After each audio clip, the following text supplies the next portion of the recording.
anak baru 18 atau 17 tahun, itu dia asam uratnya sampai 15. Tinggi banget, parah. Masih muda banget udah 15. Iya, minum boba setiap 2 hari sekali.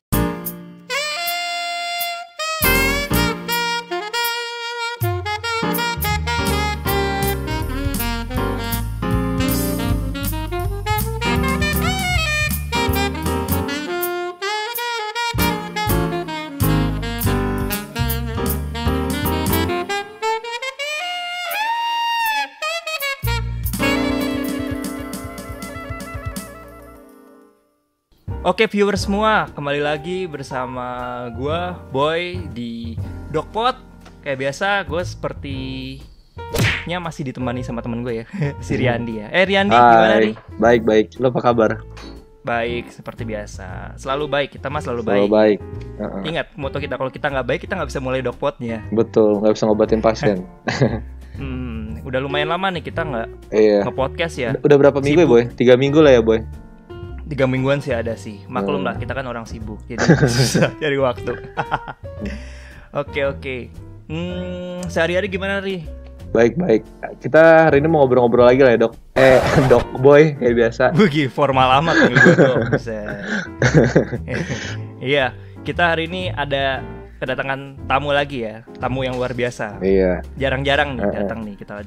Hari ini hari ini gue ngajak dokter Gizi di rumah sakit tempat gue internship nih, Dokter Gizi. Bakal menarik banget topiknya hari ini. Kita bakal ngobrol-ngobrol sama Dokter Joy namanya, Boy. Dokter Joy ya. Oke, kalau gitu boleh deh langsung deh. Dokter Joy gimana, Dok? Hai. Hai, Dok. Hai, Dok. Apa kabar semuanya? Baik, Dok. Makasih sudah diundang. Iya, Dok. Kita yang terima kasih dokter sudah menyediakan waktu loh. Walaupun ini malam banget ya sebenarnya ya. Kita rekaman ya. Diundang dari rumah masing-masing ya. Susah kan, Dok, soalnya, Dok, kalau enggak. Iya. Maklum, kita Dok. tetap physical distancing gitu kan. Iya. Betul. Jadi kita walaupun kita ngadain podcast, kita tetap menjalankan prinsip-prinsip new normal, physical distancing. Dok, Iya. Dokter apa kabar, Dok? Baik, tadi juga baru ketemu, iya kan? Bukan deh, kemarin. Kemarin, Dok. Sehat ya, Dok. Sibuk dengan new normal sih. Dengan webinar yang banyak sekali, tapi sehat lah yang penting. Selalu jaga kesehatan. Webinar makin banyak ya, Dok, berarti, Dok? Banyak banget, Dok. Kayak berapa hari sekali selalu ada gitu kan. Ya ada bagusnya, bisa sambil kapanpun dimanapun. Tapi capek ya lihat layar terus. Iya. Sekarang kalau kayak gini lagi mau seminar apa semua webinar sih ya, Dok ya. Iya, kita sekarang rekaman juga jadi mudah, cuman ya gitu, screen time-nya jadi tinggi sekali. Iya. Dok, gini, Dok, dokter kan dokter gizi, Dok. Mungkin yang dengerin kita, yang nonton kita, ada yang nggak tahu nih, Dok, dokter gizi tuh kerjanya ngapain aja, maksudnya di poli ngapain aja gitu, Dok. Bisa tolong dijelasin nggak, Dok? Dikit aja, Dok. Iya, sebenarnya sih kalau misalnya dokter gizi, bahkan kalau misalnya dokter umum maupun dokter spesialis masih banyak yang belum tahu kerjaannya dokter gizi itu ngapain. Iya benar kan? Iya. Gue aja nggak tahu, Dok. Iya, makanya dulu pas waktu gue masih jadi dokter umum pun lagi internship juga nggak pernah tahu dokter gizi itu apa, ngapain gitu. Karena kita pas waktu kurikulum S1 juga kayaknya belajar gizi dikit banget ya, mungkin cuma 2 SKS, mungkin cuma berapa kali lecture gitu kan. Iya, betul. Jarang banget, Dok, dibahas. Udah itu. lupa juga, iya. Ngebahas apa juga udah lupa, ya kan. Kalau dokter gizi itu mungkin yang paling gampang bayangannya orang itu kan biasanya kalau ada orang obesitas, iya, mau benar. turun. Iya, betul. Iya kan? Iya.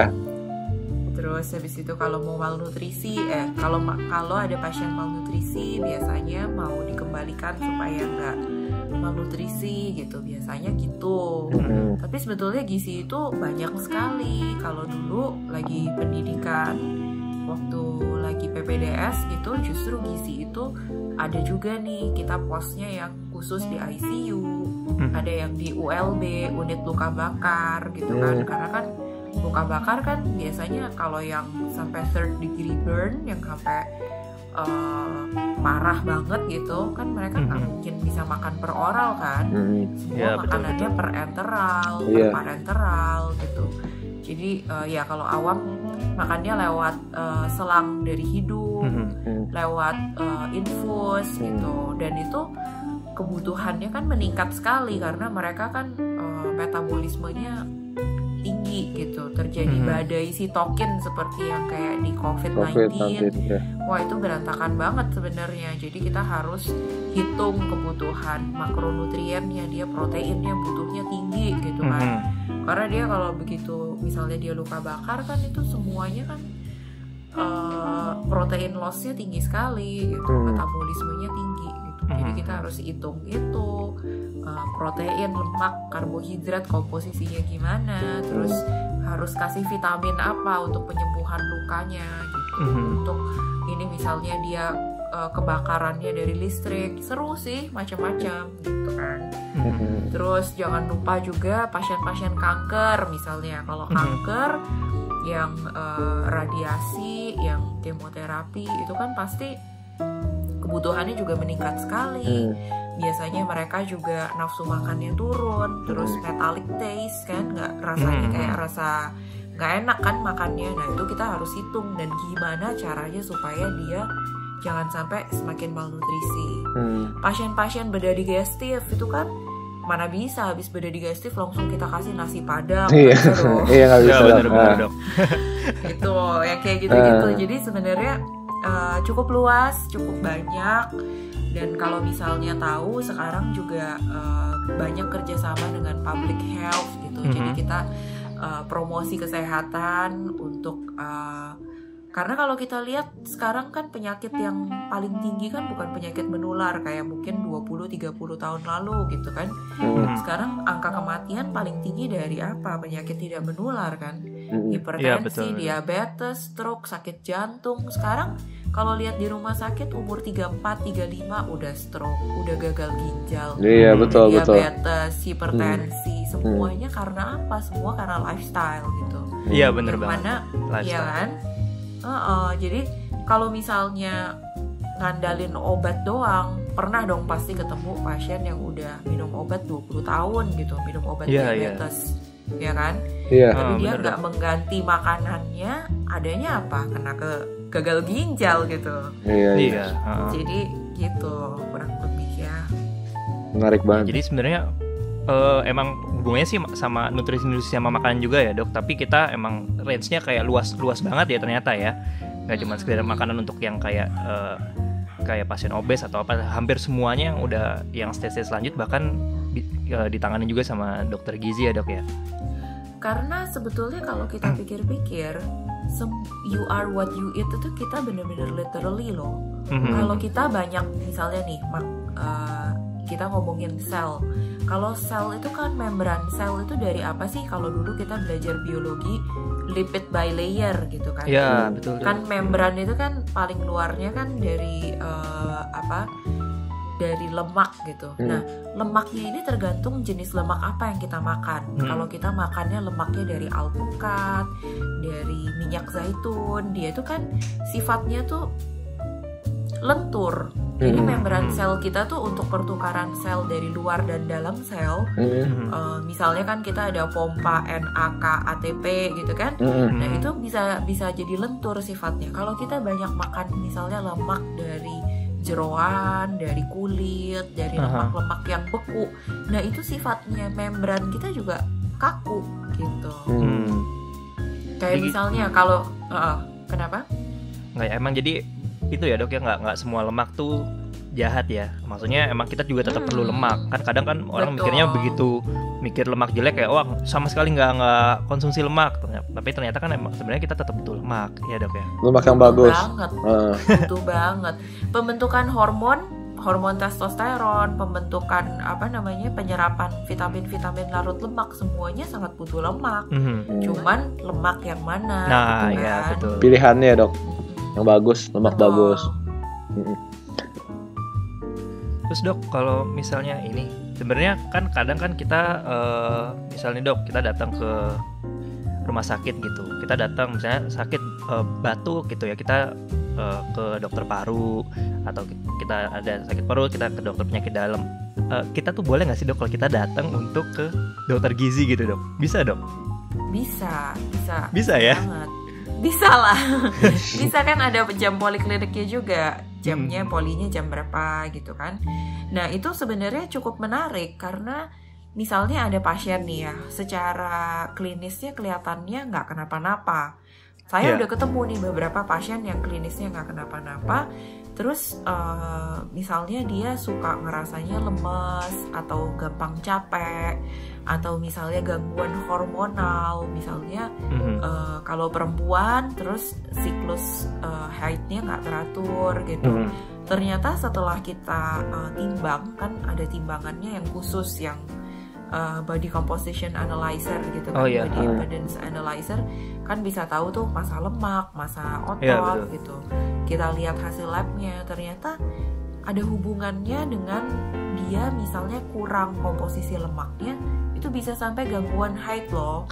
Misalnya tadi kan yang hubungannya ke kolesterol, ke lemaknya dia kurang, sampai dia gangguannya sampai kayak gitu. Nah itu bisa tuh dengan perubahan pola makan, jenis makanannya gimana, kita harus suplementasinya tuh vitamin mineral jenis apa, itu bisa jadi baik gitu. Atau misalnya yang banyak orang nggak tahu, pasien-pasien autoimun, itu banyak banget kaitannya ternyata sama gizi loh, dari makanannya gitu.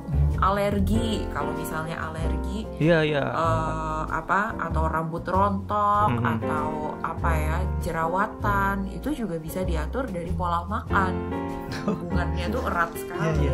Sampai jerawatan pun bisa ya dok ya? Iya. Kayak misalnya nih yang sering juga yang orang nggak tahu, ternyata ilmu belakangan ini kita jadi tahu ada namanya gut brain axis. Jadi otak kita itu bisa dibilang kita punya otak kedua. Otak kedua itu adalah saluran cerna kita gitu loh. Jadi you are what you eat itu benar-benar bahkan bisa menentukan mood. Jadi kalau misalnya kita banyak makan makanan yang baik, yang sehat, kita tuh seperti pelihara kebun binatang. Di dalam usus kita itu ada banyak banget kan bakteri-bakteri, dari yang jenisnya A sampai Z ada semua. Dan dia tuh strainnya macam-macam, spesiesnya macam-macam. Kalau kita pelihara bakteri-bakteri yang baik, si probiotik ini bisa menentukan mood kita, bisa happy atau bisa apa, bisa depresi, itu tergantung dari apa yang kita makan juga loh. Menarik banget dong. Iya, baru tahu. Menarik banget ternyata. Iya. Jadi katanya kalau misalnya zaman dulu gut feeling itu juga tergantung dari saluran cerna kita. Jadi kalau dari zaman dulu tuh sebenarnya dari zaman Hippocrates itu udah bilang kalau segala penyakit itu mulainya dari saluran cerna. Dan ternyata dengan riset-riset belakangan ini yang modern semakin terbukti bahwa itu betul gitu. Karena apa? 2/3 sistem imun kita itu ditentukan dari saluran cerna kita juga loh. Di dalam saluran cerna kita kan ada yang namanya Peyer's patches, ada gut associated lymphoid tissue, itu kan sangat menentukan sistem imun kita. Vitamin D yang sekarang diketahui, vitamin D itu bukan cuma untuk tulang, bukan cuma untuk gigi, bukan cuma untuk penyerapan kalsium. Vitamin D itu adalah hormon, salah satu mother hormon yang juga mengatur sistem imun kita. Kalau lihat pasien COVID yang kemarin tuh benar-benar mendapatkan dampak yang mortalitasnya tinggi, vitamin D-nya tuh rendah semuanya. Sebelum terjadi pandemi COVID, sebenarnya udah terjadi pandemi vitamin D yang luar biasa. Dan itu sangat berpengaruh sama imunitas. Vitamin D dari mana tergantung dari bakteri-bakteri yang ada di usus kita juga. Tergantung dari makanan kita juga. Kita balik lagi ke makanan dong ya. Yang mana? Betul. Selalu makanan berarti ya. Iya, ternyata benar. Baru secercah kayak gini aja udah menarik banget ternyata ya bahasanya ya. Ternyata luas banget loh ini. Masalah kita ngomongin gizi nih. Dok, terus mau nanya dok kok. Dan kalau kita gimana dok? Gimana dok? Enggak, aku tadi pengen nambahin bahwa makanan kita orang modern ini juga semakin lama semakin nggak sehat. variatif ya dan nggak variatif. sehat. Kalau kita bisa lihat jadian anak kecil, anak SD sekarang di pinggir jalan yang suka masuk ke TV gitu kan, kayak sosis tapi begitu dipencet tuh dipegang kayak malam, kayak bibit mainan, yang bahannya udah nggak jelas apa, buah-buahan aja disuntik, kasih gorengan aja digoreng sama plastik gitu kan, biar lebih crispy. Dan itu betul. Dan efeknya itu kemana-mana, ke cancer akan semakin tinggi, nanti tumor juga makin tinggi, gangguan imun jadi autoimun sekarang banyak banget yang tinggi. Itu jadi aku kemarin ini juga baru ambil fellowship namanya FINEM, Fellowship in Nutrition and Environmental Medicine. Jadi ternyata ada ilmu kedokteran yang juga mempelajari dampak dari environmental itu apa aja. Misalnya sekarang banyak polusi, jadi hujan itu dia bukan cuman air biasa aja, tapi hujan itu air itu juga mengandung mineral kan. Nah mineralnya ini kalau misalnya kena banyak polusi, dia sifatnya asam. Dia kalau begitu kena di tumbuhan, di tanaman, itu dia bisa mengikis mineral-mineral yang harusnya menjadi misalnya kita makan ubi, makan kentang, katanya kan mengandung kalium, mengandung magnesium. Nah, tapi itu komposisinya akan berpengaruh dari apa yang disiramin untuk dianya. Gitu. Misalnya nih ya, kita nih ion keempat tertinggi yang ada di tubuh kita kan magnesium, kan NaCl tinggi gitu kan. Magnesium itu kan harusnya di dalam sel. Nah, tapi ternyata magnesium itu sangat tergantung dari intake kita. Yang tinggi ada di mana, dia banyak di klorofil, di kalau misalnya sayuran berdaun hijau itu tuh intinya itu magnesium gitu. Tapi kalau misalnya sayuran berdaun hijau ini katanya kena hujan asam, magnesiumnya terganti dengan aluminium katanya gitu. Oh ya ampun, ternyata. Tapi di Indonesia banyak orang yang nggak makan juga dok. Betul. Iya, yang nggak makan sayur juga banyak kan dok, yang nggak suka sayur gitu. Bukan cuma nggak suka sayur, alasannya bilangnya takut asam urat gitu. Iya bener banget dok. Aduh itu bener banget sih. Ya, asam urat bilangnya akhirnya nggak sayur. Takut asam urat. Iya. Tapi habis itu makannya itu makan yang high sugar gitu kan. Jadi dari tepung, dari boba, dari banyak gula-gula yang fructose, yang high fructose corn syrup. Kemarin ini ada pasien kok di rumah sakit, anak baru 18 atau 17 tahun. Itu dia asam uratnya sampai 15. Tinggi banget, parah. Masih muda banget udah 15. Iya, minum boba setiap 2 hari sekali gitu. Tapi malah ngetren sih dok itu boba drink itu. Iya, ya gitu tapi jadinya kan banyak banget yang resiko kesehatannya.